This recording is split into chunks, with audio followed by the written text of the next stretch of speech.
जंजाल जब्बार के महल में जाता है और वहाँ के बादशाह यानी अपने बाप को मारकर वहाँ का बादशाह बन जाता है।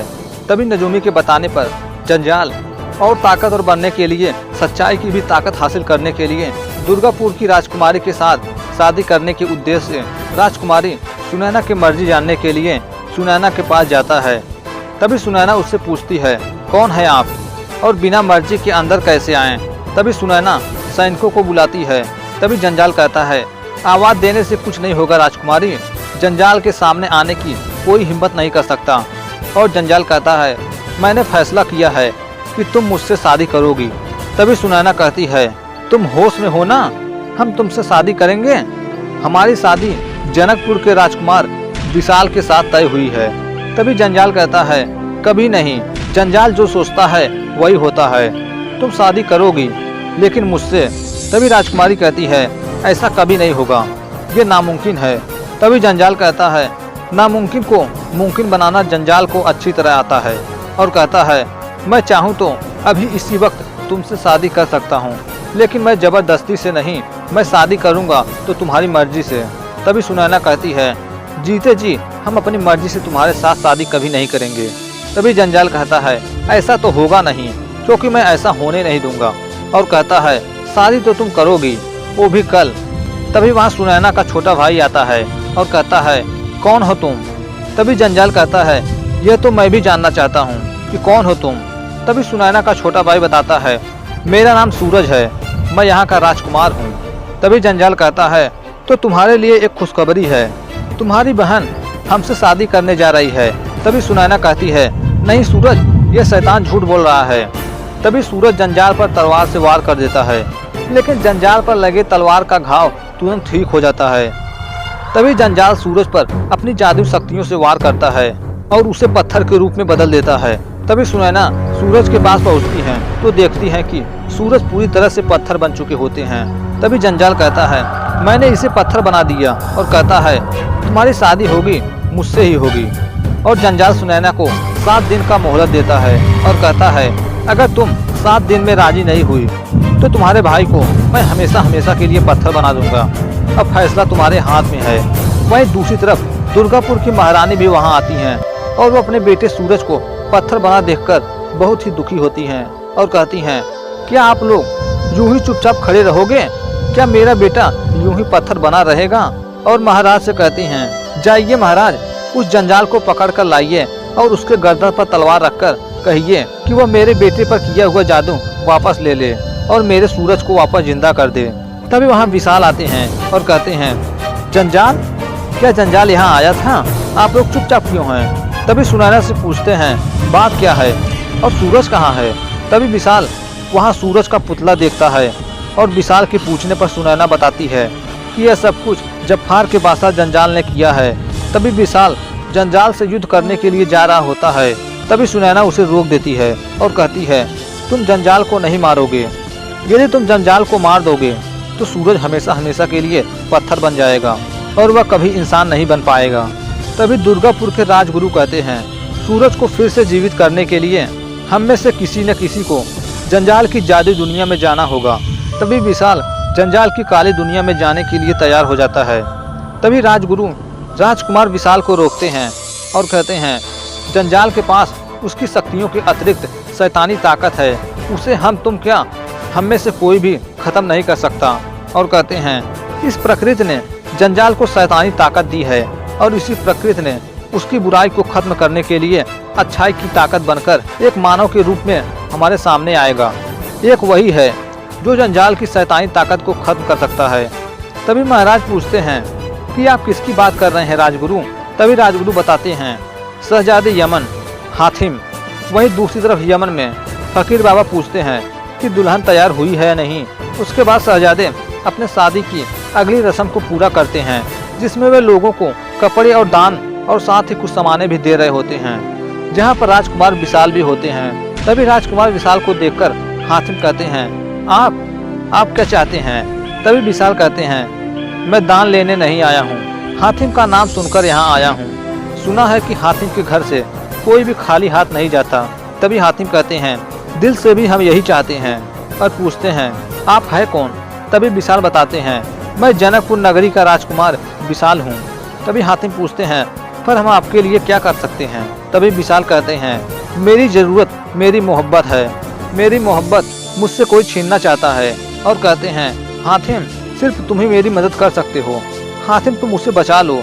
मेरी मोहब्बत के साथ साथ एक बहन की मोहब्बत भी आपसे उम्मीद लगाए बैठी है। और बताते हैं, हातिम सुनैना के भाई को जंजाल ने पत्थर बना दिया है। तभी काफ़ी समय बाद विशाल कहते हैं, मैं समझ गया कि आप क्या सोच रहे हो। आज तो तुम्हारी शादी है ना, तो तुम हमारी मदद कैसे कर सकते हो। लेकिन हातिम अपने फर्ज से पीछे हटने वाले थे नहीं और वे विशाल के साथ जाने के लिए तैयार होते हैं और अपनी शादी वहीं रोक देते हैं। उसके बाद फरिस्तान जाते हैं। तभी राजगुरु हातिम को बताते हैं कि आज से हजारों साल पहले जब फरिस्तान अच्छाइयों की ताकत पर बनाया गया था, तब हमारे यहाँ पर भविष्यवाणी हुई थी। और वो भविष्यवाणी हातिम को सुनाया जाता है। समय आएगा जब बुराई की ताकत इतनी बढ़ जाएगी कि शैतान अच्छाइयों की ताकत को हासिल करके सारी दुनिया पर हुकूमत करेगा। तभी राजगुरु कहते हैं, अब लगता है वो वक्त आ गया। दुर्गापुर जैसा भलाई, न्याय और अच्छाई का राज्य पूरी दुनिया में दूसरा कोई नहीं। और बताते हैं, जफार का बादशाह जंजाल वहाँ की राजकुमारी के साथ शादी करके अपनी बुराई की ताकत को अच्छाई की ताकत में जोड़कर दुनिया का सबसे ताकतवर राजा बनना चाहता है। अगर जंजाल ने राजकुमारी सुनैना के साथ शादी कर ली तो वह अच्छाई की ताकत को अपने काबू में लेकर वह पूरी दुनिया को खत्म कर देगा। और तब जंजाल की जुल्मी हुकूमत को रोकने के लिए कोई भी नहीं बचेगा। और राजगुरु कहते हैं, हमें जंजाल को रोकना होगा। तभी हातिम कहते हैं, कैसे? तभी वह करिश्माई आवाज़ आती है कि दुनिया के 7 कोनों में 7 ऐसे सवाल छुपे हैं जिसका जवाब आज तक कोई नहीं ढूंढ पाया है।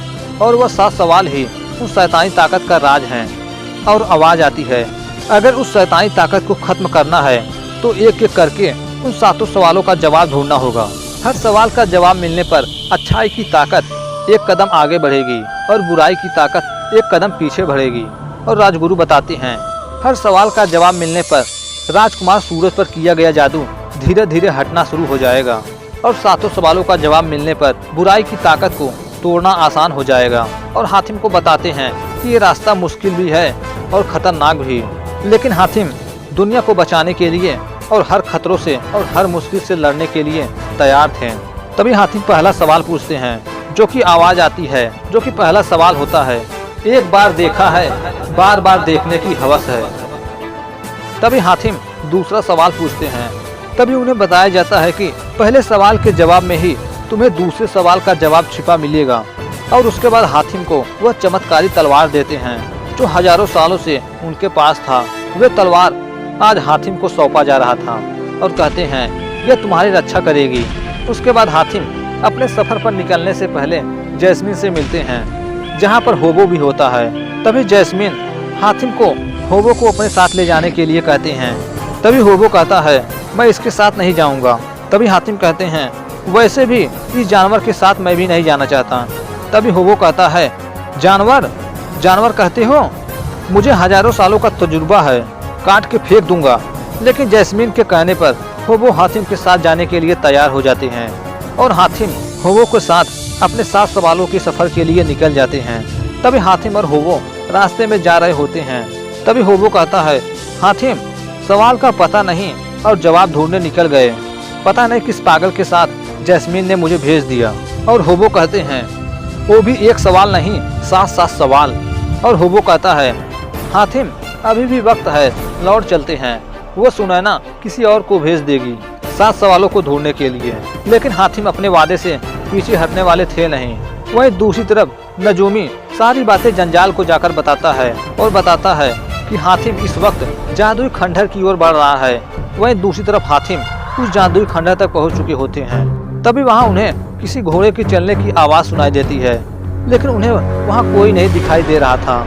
वहीं दूसरी तरफ जंजाल कहता है, अब पता चलेगा हातिम को हमारे जादुई ताकत का। वहीं दूसरी तरफ अचानक हातिम पर हमला होता है और वह घुड़सवार हातिम पर हमला करके वहां से गायब हो जाता है। और वह कई बार हातिम पर हमला करके वहां से गायब हो जाता था। तभी अचानक हातिम पर हमले की वजह से हातिम जमीन पर गिर जाते हैं। तभी वह दोबारा हातिम पर हमला करने वाला होता है कि अचानक हातिम को होश आ जाता है और हातिम उठते हैं और अपने उस चमत्कारी तलवार से जमीन पर वार करते हैं, जिससे निकली शक्तियों और ताकत की वजह से वे सभी शैतान खत्म हो जाते हैं। तभी उस तलवार के नीचे की जमीन से कोई ताकत निकलती है और वह पास के तालाब में जाकर प्रकट होती है। तभी हातिम और होबो उसके पास जाते हैं और पूछते हैं कि कौन है आप। तभी वो बताता है, मैं बदनसीब इंसान हूँ, मुझे शैतानी जादूगर जलजान ने अपने जादू में कैद कर दिया था। और कहता है, तुमने मुझे आकर आज़ाद करवा दिया, मैं तुम्हारा एहसानमंद हूँ। तभी हातिम कहते हैं, एक दूसरे की मदद करना इंसानियत का फर्ज होता है, एहसान नहीं। तभी वह कहता है, तुम्हारी बातों से लगता है तुम बहुत ही नेक और अच्छे इंसान हो। और उसके पूछने पर होबो बताता है कि ये यमन के शहजादे हातिम हैं। और हातिम कहते हैं, मैं 7 सवालों का जवाब पाने के लिए निकला हूँ ताकि राजकुमारी सुनैना के छोटे भाई की जिंदगी बचा सकूँ। तभी उनके पूछने पर हातिम उसे पहला सवाल बताते हैं कि एक बार देखा है, बार बार देखने की हवस है। और हातिम कहते हैं, मुझे समझ में नहीं आ रहा है कि मैं कहाँ जाऊँ। तभी वह हातिम की मदद करता है और हातिम को एक नक्शा देता है और कहता है, यह नक्शा जादुई नक्शा है। और बताते हैं कि वह जो समुंदर से घिरा जो टापू है वह सुल्तान अजलाफ का टापू है। और कहते हैं, तुम्हें उस समुद्र को दिन में ही पार करना होगा, क्योंकि सूरज डूबने पर वह समुद्र आग का समुद्र बन जाता है।